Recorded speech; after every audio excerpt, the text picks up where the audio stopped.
สวัสดีครับพบกับผมนะครับอาจารย์เก่งเสริมชีวิตนะครับกับช่อง YouTube 365ศาสตร์เสริมชีวิตช่อง YouTube ดีๆที่ทำให้ชีวิตของท่านดีขึ้นนะครับก็ขอสวัสดีทุกท่านนะครับก่อนอื่นสวัสดีทุกท่านเลยนะครับยินดีต้อนรับเข้าสู่วีรกายอย่างเป็นทางการนะครับก็ขอให้ทุกท่านประสบสุขประสบความสำเร็จห่างไกลจากความทุกข์ทั้งปวงในระหว่างวีรกายนี้นะครับแล้วก็ขอให้พลังชีวิตที่ท่านไปเติมมาบุญที่ท่านไปเติมมาในช่วงวันหยุดสงกรานต์นั้นส่งผลให้ท่านนั้นพบแต่เหตุปัจจัยที่ดีเหตุปัจจัยที่มีแต่ความเจริญรุ่งเรืองนะครั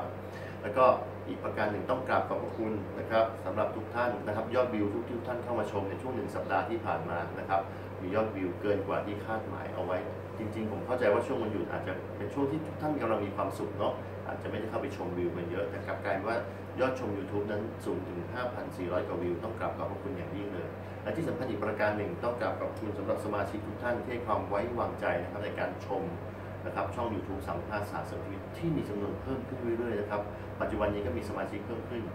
570 กว่าท่านแล้วนะครับต้องกราบขอบคุณอย่างยิ่งผมกับทีมงานนะครับก็จะตั้งใจทำงานอย่างเต็มที่ส่วนนี้เองคือกำลังใจนะครับที่ทำให้ผมกับทีมงานนั้นทำงานนี้อย่างเต็มที่เพื่อเป็นแผนที่ชีวิตเป็นแนวทางชีวิตให้กับทุกท่านนะครับเอาละครับท่านใดนะครับที่อยากจะพูดคุยกับผมสอบถามกับผมโดยตรงเนี่ยสามารถติดตามผมได้นะครับที่การไลฟ์สดของผมนะครับที่ Facebook ชื่อช่องนะครับชื่อเพจนะครับชื่อเดียวกับช่องเลยคือ365ศาสตร์เสริมชีวิตผมจะมีการไลฟ์กันทุกวันพฤหัสนะครับเวลา 20:30 ถึง 3:30 โดยประมาณติดตามกันได้นะครับเราจะพูดถึงดวงชะตาของท่านที่เกิดวันพฤหัสนะครับในเทปนี้นะครับของระหว่างวันที่ 19 ถึง 25 เมษายน 2560 นะครับเรามาดูว่าท่านที่เกิดวันพฤหัสช่วงนี้7 วันนี้จะเกิดอะไรขึ้นแต่จำไว้อย่างหนึ่งกติกาของเราคือสิ่งใดที่ดีให้กอบโกยไว้นะครับสิ่งใดไม่ดีให้ระมัดระวังให้มากขึ้นและทุกอย่างก็แค่7 วันนะครับถ้ามันไม่ดีก็แค่7 วันเดี๋ยวมันก็เปลี่ยนไปนะครับภายในคนก็จะเปลี่ยนไปครับอย่าไปซีเรียสเยอะท่านที่เกิดวันพฤหัสช่วงนี้ต้องบอกว่าชีวิตเหมือนต้องเดินทางไปปรับปรับฉับพลันเหมือนตามหาสิ่งหนึ่งตามหาคนกลุ่มหนึ่งตามหาอะไรก็ไม่รู้ซึ่งตัวท่านเองก็ยังไม่รู้ผมก็ไม่รู้ว่าท่านตามหาอะไรแต่ท่านพยายามจะทำให้ทุกคนยอมรับท่านจะทำทุกวิถีทางตามหาทุกแนวทางเพื่อให้คนยอมรับท่านคำถามคือสิ่งเหล่านั้นถ้าท่านทำแล้วมีความสุขทำเลยครับแต่ถ้าท่านยังหาตัวเองไม่เจอว่าจะทำไปเพื่ออะไรแต่เพียงแต่ต้องให้คนยอมรับนะครับลองทบทวนดูใหม่นะครับว่าปัจจุบันคนรอบข้างท่านยอมรับท่านอยู่แล้วหรือเปล่าแต่ท่านอาจจะยังไม่มีจุดพอใจหรือเปล่านะครับเพราะว่าถ้าเกิดท่านยังไม่พอใจก็แสวงหาไปเรื่อยๆเนาะพอแสวงหาไปเรื่อยมันก็เหนื่อยไงและการแสวงหาการลงทุนการทำอะไรก็แต่เมื่อมีการแสวงหามากๆนะครับแน่นอนครับเหตุปัจจัยมันต้องมีองค์ประกอบก็คือต้องมีการใช้เงินเสียเวลาเสียทุกอย่างหมดเลยนะครับลองคิดพิจารณาดีๆนะครับท่านที่เกิดวันพฤหัสช่วงนี้การเงินใช้เงินค่อนข้างจุกจิกหยุ่มหยิมเป็นเรื่องของครอบครัวค่อนข้างเยอะนะครับก็เอาเป็นว่าช่วงนี้นะครับใช้เงินอะไรนะครับถึงแม้จะเป็นรายย่อยแต่มันมาต่อเนื่องควบคุมให้ดีๆนิดนึงนะครับเพราะว่ารวมแล้วจะก้อนโตนะการงานของท่านช่วงนี้เด่นมากต้องขอบอกงานดีครับถ้าท่านทำงานอยู่แล้วมีงานโปรเจกต์ใหม่ๆงานถ้าไปเกี่ยวเนื่องกับบริวารเกี่ยวเรื่องการเรียนการศึกษาการที่เข้าไปดูแลเทคแคร์คนนะครับด้วยตามหน้าที่กฎกติกาผมบอกเลยว่าท่านได้รับความน่าเชื่อถืออย่างมากแล้วเผลอๆมีงานส่วนต่อขยายหรือมีการแนะนำเพิ่มเติมให้กับท่านด้วยนะครับก็เป็นที่น่ายินดีนะครับสำหรับท่านที่เกิดวันพฤหัสในช่วงนี้นะครับต้องบอกว่าถ้าโอกาสดีๆแบบนี้เข้ามาท่านห้ามช้าเด็ดขาดนะครับให้รีบจับจังหวะนี้ให้ดีแล้วขยายงานต่อทันทีเลยนะครับเรื่องของสุขภาพช่วงนี้นะครับสุขภาพของท่านเป็นพัวพันเกี่ยวกับเรื่องครอบครัวครับท่านอาจจะเครียดเรื่องครอบครัวค่อนข้างเยอะเพราะครอบครัวทำให้ท่านเครียดค่อนข้างเยอะนะครับและสิ่งที่ท่านเครียดทั้งหมดก็คือเรื่องขอ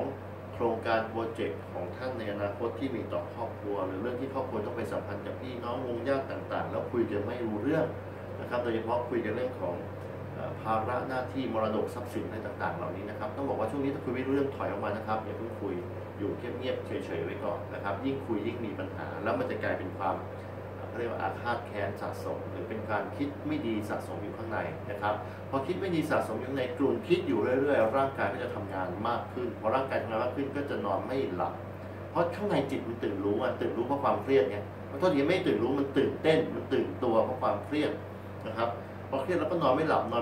เพราะความวิตกกังวลเสร็จปุ๊บก็ขับถ่ายไม่เป็นปกติหน้าตาราศีบนใบหน้าก็เศร้าหมองพอมันเศร้าหมองเสร็จปุ๊บโรคลาภสิ่งดีๆก็ไม่เข้าเห็นไหมครับจากความเครียดทั้งนั้นเลยลองปรับที่ความเครียดดูนะครับเดี๋ยวท่านจะดีขึ้นแต่ใครที่อายุเยอะนะครับคนในครอบครัวที่อายุเยอะหรือตัวท่านเองอายุเยอะระวังเรื่องปลายมือปลายเท้าชานะแล้วก็ระวังเรื่องกระดูกสันหลังด้วยเส้น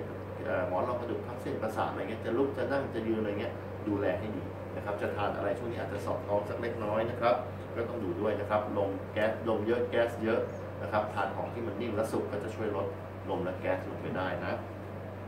ท่านที่โสดต้องบอกว่าท่านที่โสดช่วงนี้โอ้โหมีคนเข้ามาให้เลือกครับคนที่เข้ามาให้เลือกเนี่ยท่านยิ้มได้เลยท่านมีคนที่เข้ามาให้เลือกคนเราเวลามีคนให้เลือกรู้สึกภูมิใจแบบโอเคนะเหมือนเราแบบมีเสน่ห์โอเคแต่เวลาเลือกมันดีทั้งคู่เลือกไม่ออกนะมองนานๆแล้วกันนะครับแต่เป็นช่วงที่ดีมากเลยเพราะทุกคนเข้ามาดูแลเทคแคร์ท่านดีมากนะครับจุดเด่นของท่านช่วงนี้ต้องบอกว่าจุดเด่นของดวงชะตาช่วงนี้นะครับก็คือเรื่องของการไปทำบุญนะครับพาครอบครัวไปทำบุญกันเข้าไปผูกพันเกี่ยวพันกับบริวารหรือสิ่งใหม่ๆจะดีมากหรือการเข้าไปดูแลคุณพ่อคุณแม่นะครับไปเทคแคร์ท่านกุศลส่วนนี้ส่งผลให้ท่านประสบสุขประสบความสำเร็จและได้งานฟุกๆเข้ามาส่วนท่านที่ชอบลงทุนนะครับเกณฑ์ของการลงทุนช่วงนี้ไม่ค่อยโอนะครับดูเหมือนจะดีแต่มีการพลิกล็อกมีอุปสรรคนะครับถ้าจะเลือกจับจังหวะดีๆนะครับสำหรับท่านชอบเป็นนักลงทุนอย่าเพิ่งผลีผลามลงทุนก้อนโตหรือก้อนใหญ่อย่ามองแต่เรื่องตัวใหญ่ๆให้มองตัวย่อยๆโดยไม่มากก็จะดีมากนะครับนี่คือเกณฑ์ของท่านที่เกิดวันพฤหัสในช่วงวันที่19-25 เมษายน 2560ท่านใดชอบบทวิเคราะห์แบบนี้นะครับกดไลค์เป็นกำลังใจให้ผมด้วยนะครับแล้วก็อย่าลืมกดติดตามกด Subscribe ไว้สำหรับท่านที่เป็นสมาชิกใหม่แล้วก็มีเครื่องหมายระฆังกดไว้นะครับเวลามีเทปใหม่จะเตือนถึงท่านว่างเมื่อไหร่ไปชมกันและถ้าคิดว่าบทวิเคราะห์นี้มันดีสำหรับตัวเราและคนอื่นกดแชร์ผมด้วยนะครับแล้วพบกับผมใหม่ได้ในครั้งหน้าสวัสดีครับ